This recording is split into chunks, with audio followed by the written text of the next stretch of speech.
안녕하세요. 방구석 성경 만담 시간입니다. 오늘은 창세기 12번째 시간이고요. 창세기 10장을 좀 살펴보려고 합니다. 창세기 10장은 신앙의 역사성을 보여줍니다. 창세기 10장에는 족보 이야기가 나오거든요. 노아의 자손들의 족보 이야기가 쭉 나와요.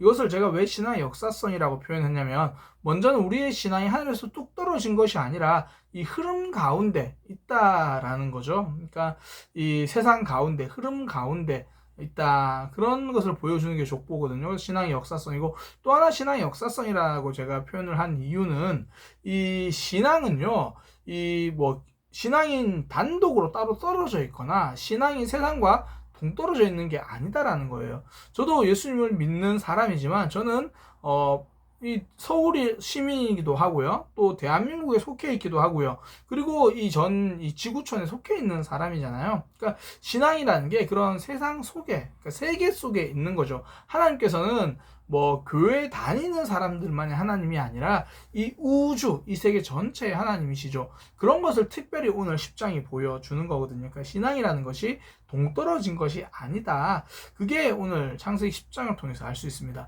창세기 10장에 어떤 내용이 있길래 그걸 알 수 있을까요? 바로 족보입니다. 창세기 10장은요, 족보에 대해서 나와요. 그러니까 노아의 아들 셈과 함과 야벳의 족보는 이러하니라. 그렇게 이제 족보에 대한 이야기가 쭉 나와요. 족보다. 큰일 났다는 생각이 들죠. 성경을 읽다가 보면 제일 지루한 부분 중에 하나가 족보잖아요. 누가 누구를 낳고 누구의 아들 누구와 이름도 생소하고 발음도 어려운 사람들 쭉 나오니까 읽다가 보면 내가 이 사람을 읽었어? 안 읽었어? 힘들거든요. 그래서 많은 사람들이 성경을 읽다가 족보가 나오면 덮어요. 그리고 다시 펴지 않아요.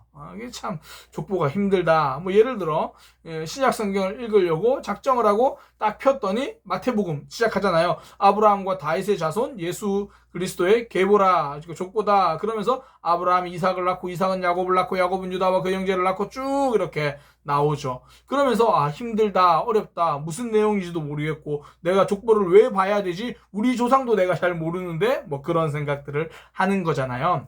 그런데 족보 자체가 의미가 있습니다. 족보가 어떤 의미가 있는지는 제가 좀 이후에 살펴볼 거고요. 그래서 성경을 읽으시다가 족보가 나오면 두 가지 방법 중에 하나를 선택하세요. 하나는 난 아직까지 족보의 의미를 잘 모르겠어. 그러면 읽다가 성경을 덮는 것보다는 족보를 살짝 건너뛰셔도 됩니다. 덮는 것보단 나아요. 그래도 목사님 성경을 좀 다 읽어야죠. 다 읽으면 좋죠. 그러면 소리 내서 읽으세요. 그냥 읽으면 힘들어요.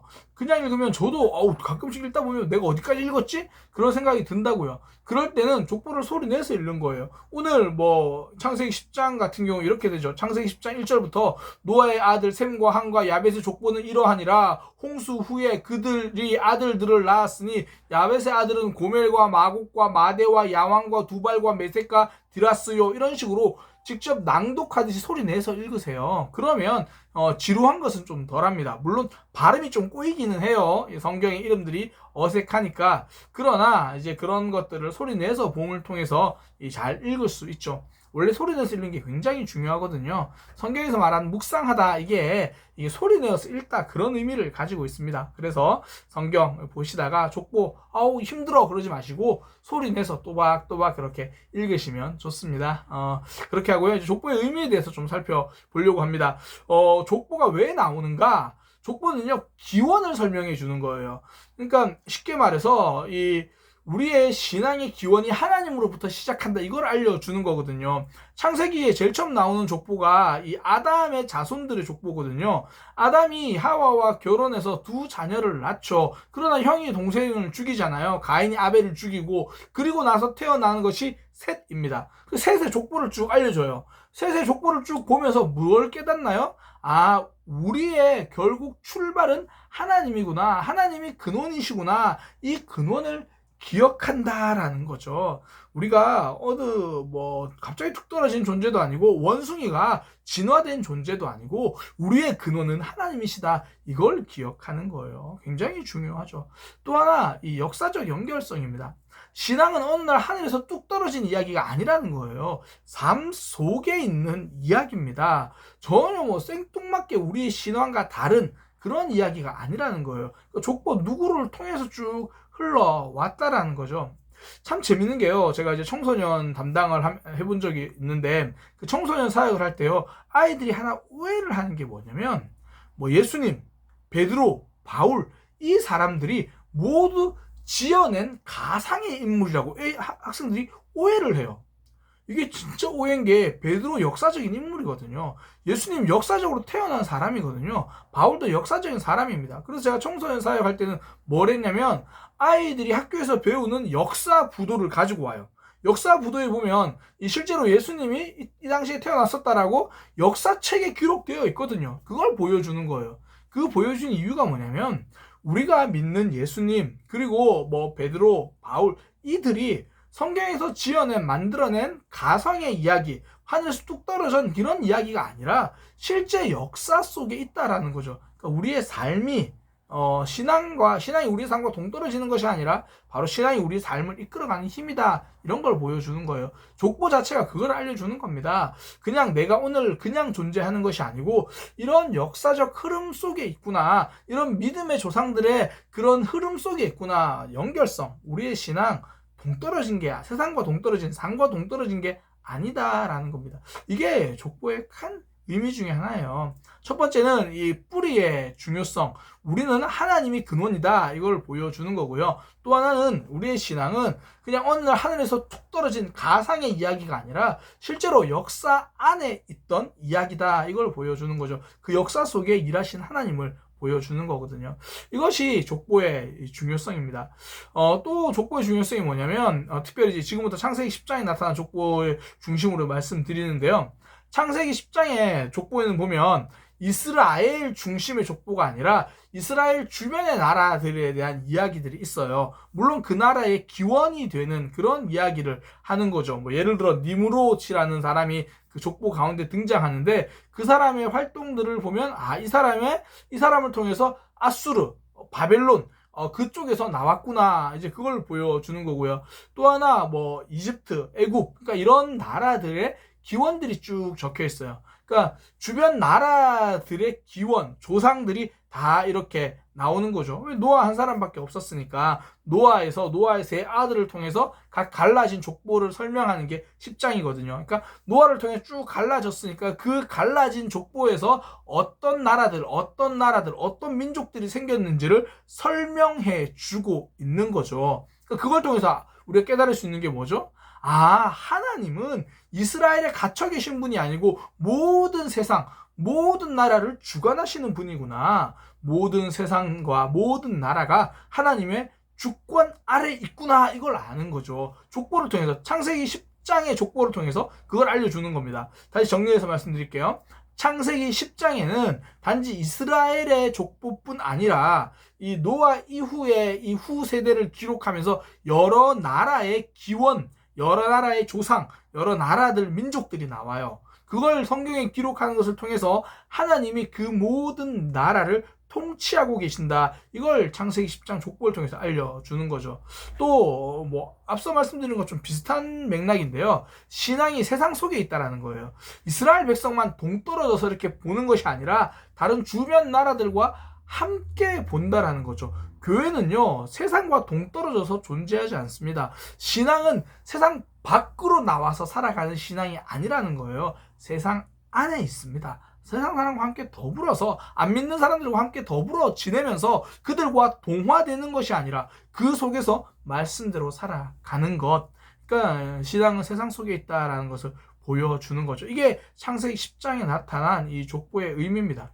또 창세기 10장에 나타난 족보의 의미가 뭐가 있냐면요. 이 노아 이후에 이 세 아들, 뭐 야벳, 함, 셈 이렇게 쭉 그 자손들이 기록돼요. 이 뭐 야벳의 자녀는 뭐 한 14명의 족장들, 민족들, 또 함은 한 30명의 족장과 민족들, 셈은 한 26명 이렇게 쭉 나와요. 그런데 이 보면 이걸 다 더하면요. 야벳은 14명, 14개 족장이나 민족들, 또 함은 30명, 그리고 셈은 26명. 다 더하면 70이에요. 70. 성경에는 70이라는 숫자를 중요하게 생각합니다. 야곱의 자손들, 야곱이 애굽으로 들어갈 때 70명이 들어갔다 그래요. 예수님께서도 제자들을 전도 보낼 때 70인을 파송하신다 그러고, 이 70이라는 숫자가 중요합니다. 70이라는 숫자가 다른 의미는 아니고 하나님이 붙들어 주시는 숫자, 뭐 그런 개념이에요. 그러니까 하나님 손 안에 있다. 그러니까 다 기록하진 않아요. 70명만 기록합니다. 대표적으로. 그러니까 성경에 보면 그 외에도 많이 있다라고 분명히 창세기 10장에 언급해요. 그 말은 무슨 말이냐면 여러 민족과 여러 갈래가 있는데 그 중에 70개만 뽑았다 그렇게 말하는 거예요. 다 기록하지 않습니다. 70개만 기록했어요. 무엇을 보여주시려고? 그 모든 민족이 하나님 손 안에 있다라는 걸 보여주시기 위해서 70만 뽑으신 거예요. 70이란 숫자의 의미 자체가 그래요. 하나님이 인도하고 계신다. 하나님이 붙들고 계신다. 하나님의 숫자. 그런 개념입니다. 그래서 다 기록하지 않고 70을 딱 기록한 걸 통해서 알 수 있는 것, 우리가 보기에는 저 민족은 이스라엘 백성들 입장에서 다른 민족은 하나님과 상관없는 줄 알았는데 아니구나. 하나님의 계획 속에 있구나. 하나님의 손 안에 있구나. 이거를 발견하는 거거든요. 그걸 보여주는 거죠. 또 하나, 결국 다 기록하지 않고 70, 그러니까 따로 떼서 기록하는 거잖아요. 여기서 보여주는 게 그거죠. 하나님과 연결된 삶만 의미 있다라는 거예요. 뭐 많은 이름이 있었겠죠. 더 많은 사람들이 있었을 겁니다. 70이 아니라 수많은 사람들이 이름이 있었겠죠. 그러나 성경에 기록된 사람들은 따로 있다는 거예요. 하나님의 기록 안에, 하나님의 역사 안에, 하나님의 일하심 안에 있는 그 삶이 의미가 있다라는 거죠. 우리의 삶으로 가져오면 그렇습니다. 오늘 하루 어떻게 살아가셨습니까? 오늘 하루 무엇을 하셨습니까? 하나님과 어떻게 연결되어 살아갔는지 그것이 의미가 있는 거예요. 물론 직장 생활하는 거 중요하죠. 가족들과 함께 보내는 시간 중요합니다. 그런데 우리의 가족을 책임지시는 분이 하나님이시죠. 가족들과 함께 하나님을 기억하고 가족들 모두가 각자의 삶의 현장에서 하나님 붙들고 살아가는 하나님과 연결된 삶이 의미가 있다라는 거예요. 직장 생활, 왜 우리가 뭐 가정의 필요를 위해서 또 경제적인 물질적인 필요를 위해서 직장을 다닙니다. 그러나 단지 돈 벌러만 다니지 마세요. 그곳에서 하나님의 역사, 하나님의 일하심을 경험하는 통로가 될 수 있는 거거든요. 하나님과 연결된 삶만이 의미가 있습니다. 다 기록하지 않고 그렇게 기록한 것, 그러니까 기록되어지는 삶과 기록되지 않는 삶도 있다라는 거예요. 그 기억하시기 바랍니다. 그런 의미에서 또 하나 우리가 좀 의미를 찾을 수 있는 게요. 이 여러 족보가 나와요. 그 이제 노아의 아들 중에 뭐 셈의 후손, 또 야벳 후손, 함의 후손 쭉 나오는데 그 중에서 이 노아의 세 아들 중에서 셈의 후손 중에서도 특히 이제 벨렉, 그 벨렉 밑에서 아브라함이 나와요. 하나님이 그 아브라함을 선택해서 이스라엘 백성들을 만들어 가시는 거거든요. 그러니까 수많은 민족이 나와요. 뭐 앞서 제가 70명이 기록됐다 그러는데 70명 아니라도 엄청 많은 사람들이 있겠죠. 그리고 그 중에 70명의 이름을 언급합니다. 그러나 그 중에서 아브라함의 자손이 되는 그 계보 벨렉을 통해서 이루어진다라는 걸 노아, 셈, 벨렉 그리고 아브라함으로 이어진다라는 거죠. 쉽게 말해서 저와 여러분은 그렇게 선택받은 거예요. 하나님이 아브라함 한 사람을 그 가운데서 선택하시는 것처럼 우리도 이 세상 많은 사람들 가운데 하나님께 선택하십니다. 왜 나만 특별하게 선택하셨지? 우리의 삶을 보세요. 하나님을 등지고 살잖아요. 우리의 삶을 보세요. 여전히 하나님과 멀리 있을 때가 많잖아요. 그런 우리를 하나님이 불러주셨다라는 거예요. 세상 모든 사람들처럼 하나님 모르고 살아가는 우리를 하나님 특별히 불러주시는 거예요. 그런 의미입니다. 그 벨렉을 통해서 이 아브라함의 족보가 계속 이어가는 것처럼 하나님이 그 특정 그 상황을 선택해 주신 것, 그렇게 우리를 불러주셨다라는 거예요. 우리의 부르심을 다시 한번 깨닫는 겁니다. 여전히 우리가 하나님을 모르고 있을 수도 있잖아요. 여전히 우리가 하나님 안 믿고 있을 수도 있잖아요. 여전히 교회만 다니고 있을 수 있잖아요. 그런데 하나님이 우리를 찾아오시는 거예요. 우리를 불러주시는 거예요. 그 모습을 보여주는 거죠. 수많은 족보 중에 벨렉을 통해 하나님의 아브라함을 부르시는 것처럼 수많은 사람 중에 오늘 우리를 불러주셔서 하나님의 자녀로 삼아 주신 겁니다. 이게 하나님의 은혜예요. 사실 하나님께 선택 안 하시고 뭐 너는 네가 나를 떠났으니까, 네가 나를 싫어하니까, 네가 나로부터 등 돌리고 있으니까 네 마음대로 해라, 그렇게 해버리면 우리가 할 말이 없거든요. 로마서에 보면 그 상실한 마음대로 내버려 두시면 우리가 하나님께로 다가갈 수 없죠. 그러나 하나님 우리를 불러주셨잖아요. 그 하나님을 기억하시기 바랍니다. 그 하나님을 붙들고 살아가는 믿음의 삶이 되기를 소망합니다. 오늘 창세기 10장에 나타난 족보와 함께 살펴보았는데요. 족보를 통해서 하나님께서 이 세상 모든 것을 주관하고 계신다. 그거 기억하시고요. 우리의 삶도 붙들고 계십니다. 그 하나님을 꼭 기억하는 믿음의 삶이 되기를 소망합니다. 감사합니다.